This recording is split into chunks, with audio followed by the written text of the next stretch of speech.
And there were positive things to show the general manager. Work items at each housing development planned in consultation not simply with engineers or technicians, but with the families who would, after all, have to live with them every day. As work progressed, however, everyone knew that the big fight was the fight against inflation. I mean, it has to be talked about in the context of the entire economy. I mean, it's happening all over. Inflation or not, the work was going forward at every level. The little town of Brownsville was not going to go to bed one night and wake up to find that every problem was solved through ATP, or any other program for that matter.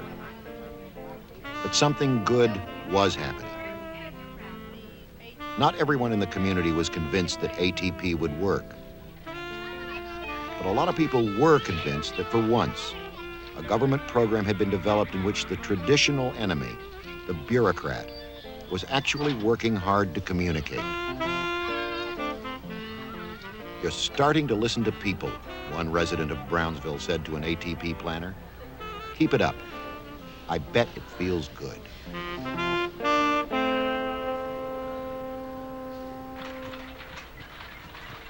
Far from Brownsville, the authority's computers were being programmed to listen too.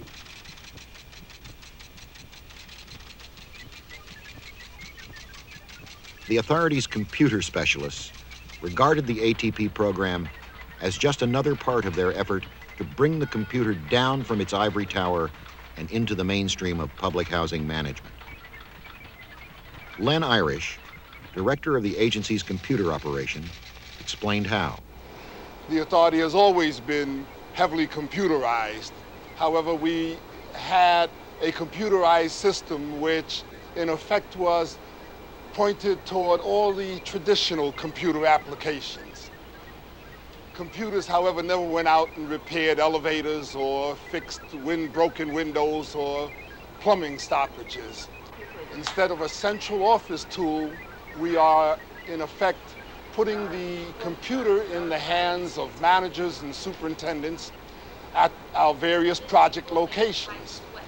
We're giving them the ability to access information from that computer and to use that information where it's needed at the project level, so that the manager or the superintendent, in effect, then gets a much better control of his operation.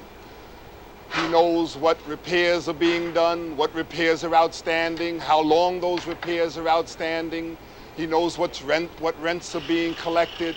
We've given that tool to the manager. We've given him online access to information.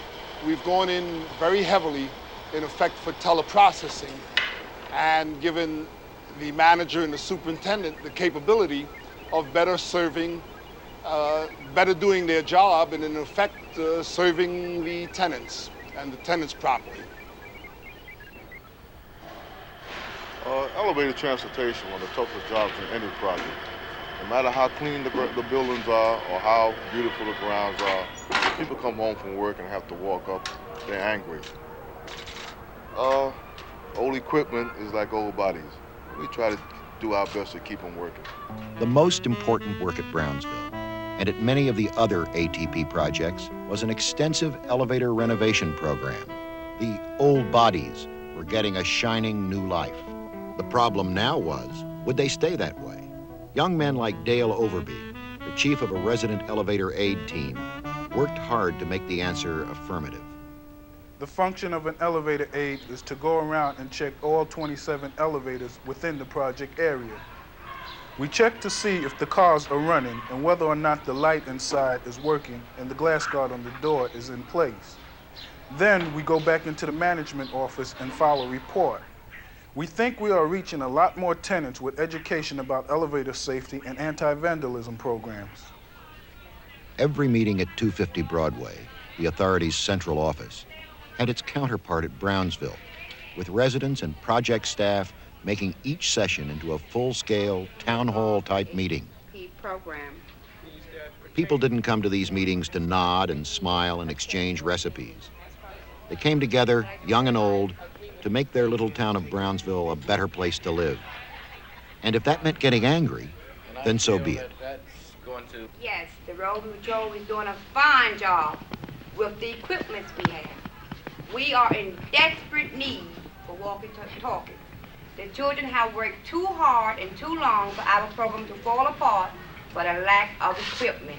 Because I had spoke to some of the parents about the elevators, and they don't talk to the kids, and the kids be out there doing the same old thing, riding on the elevators, stopping, fooling around with the lights.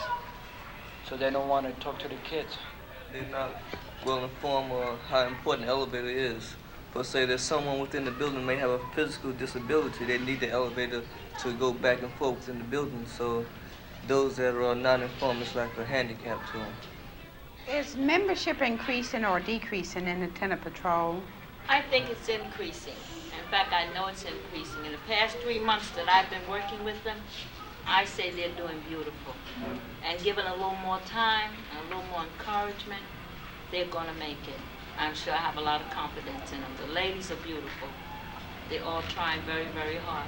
And we're also trying very hard to help the roving patrol to see if they can get some better equipment, and then they can work even better.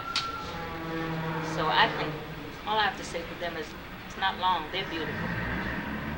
Most ATP dollars were spent on physical improvements at Brownsville, not social and community services. But ATP energy was felt in the community center, which for years had involved project youngsters in a wide variety of activities.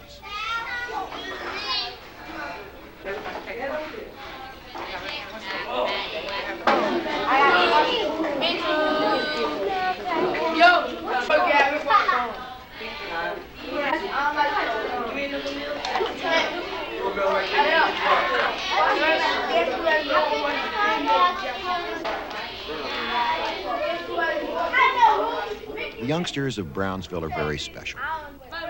Like thousands of city kids, they're past masters at the art of creating a good time on a sidewalk, an odd corner, an empty room. They can make the 7th game of a World Series out of 6 feet of pavement.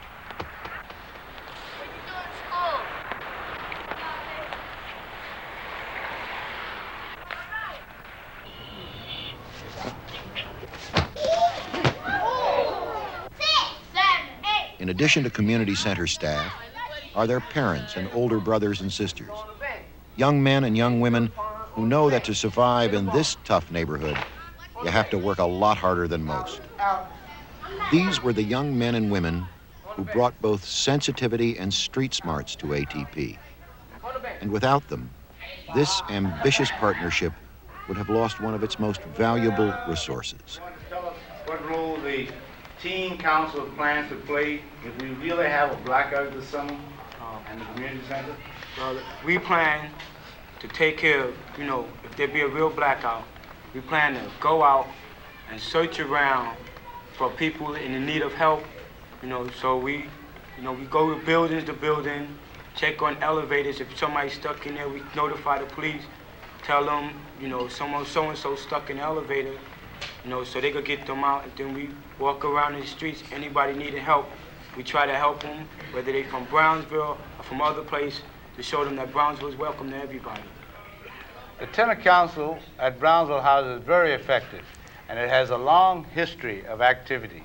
It wasn't just organized for the ATP program. It's been operating for many years, standing committees, a regular meeting room, and all the equipment that's necessary as an organization. We are looking forward to a future where the Tenant Association at Brownsville will be able to get involved in the maintenance of the program after ATP, the selection of their tenants who live with them, and to keep the project on an operating keel after the ATP is